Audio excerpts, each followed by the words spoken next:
আসসালামু আলাইকুম ওয়া রাহমাতুল্লাহ।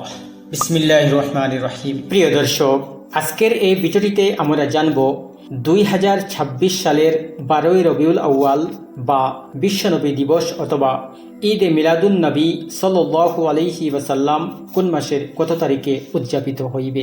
তাই সবাইকে অনুরোধ করব ভিডিওটি স্কিপ না করে অবশ্যই শেষ পর্যন্ত দেখুন। ভিডিওটিতে একটি লাইক করুন, অন্যদের সাথে শেয়ার করুন এবং চ্যানেলটি সাবস্ক্রাইব করে সাথে থাকুন। আর যদি আমাদের এই ভিডিওটি ফেসবুকে দেখে থাকেন তাহলে অবশ্যই আমাদের পেজটিকে ফলো করুন। প্রিয় দর্শক, তাহলে চলুন শুরু করি। ঈদে মিলাদুন নবী, এখানে তিনটি শব্দের সমন্বয় রয়েছে। 1 নম্বর ঈদ, 2 নম্বর মিলাদ, 3 নম্বর আন-নবী। ঈদ শব্দের অর্থ হচ্ছে খুশি বা আনন্দ, যা বারবার ফিরে আসে। পরবর্তী মিলাদ শব্দটির অর্থ হচ্ছে জন্ম সময় বা আগমন সময়। আর নবী দ্বারা আমাদের নবী মুহাম্মদুর রাসূলুল্লাহ সাল্লাল্লাহু আলাইহি ওয়াসাল্লামকে বোঝানো হয়েছে। সুতরাং ঈদে মিলাদুন নবী এর অর্থ এটাই দাঁড়ায় যে নবী মুহাম্মদুর রাসূলুল্লাহ সাল্লাল্লাহু আলাইহি সাল্লাম এর জন্ম বা তার শুভ আগমনে খুশি আনন্দ প্রকাশ করার নামই হচ্ছে ঈদে মিলাদুন নবী সাল্লাল্লাহু আলাইহি ওয়াসাল্লাম। নবী করিম সাল্লাল্লাহু আলাইহি সাল্লাম এর শুভাগমনে তার জন্মের কারণে খুশি প্রকাশ করা, এটা মহান রব্বুল আলামিনের নির্দেশ। আল্লাহ সুবহানাহু ওয়া তাআলা বলেছেন যে তোমরা আল্লাহ রব্বুল আলামিনের পক্ষ থেকে রহমত পেয়ে খুশি প্রকাশ করো।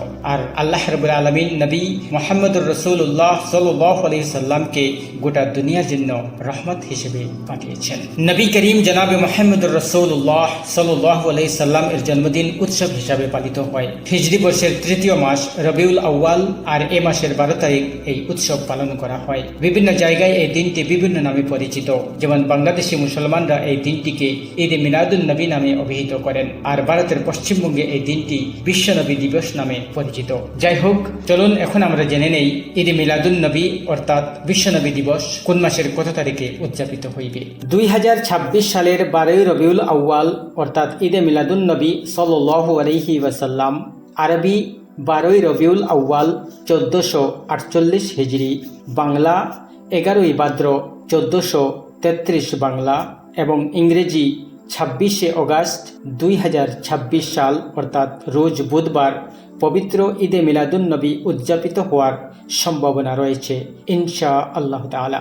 প্রিয় আল্লাহ রাব্বুল আলামিন আমরা সবাইকে যেন এই দিনটিতে বেশি বেশি করে নফল ইবাদত করার তৌফিক দান করেন, বেশি বেশি করে সোনার নবীজি মুহাম্মদুর রাসূলুল্লাহ সাল্লাল্লাহু আলাইহি সাল্লামের উপর দুরূদ সালাম পাঠ করার তৌফিক দান করেন। আমা তৌফিক ইল্লা বিল্লাহ।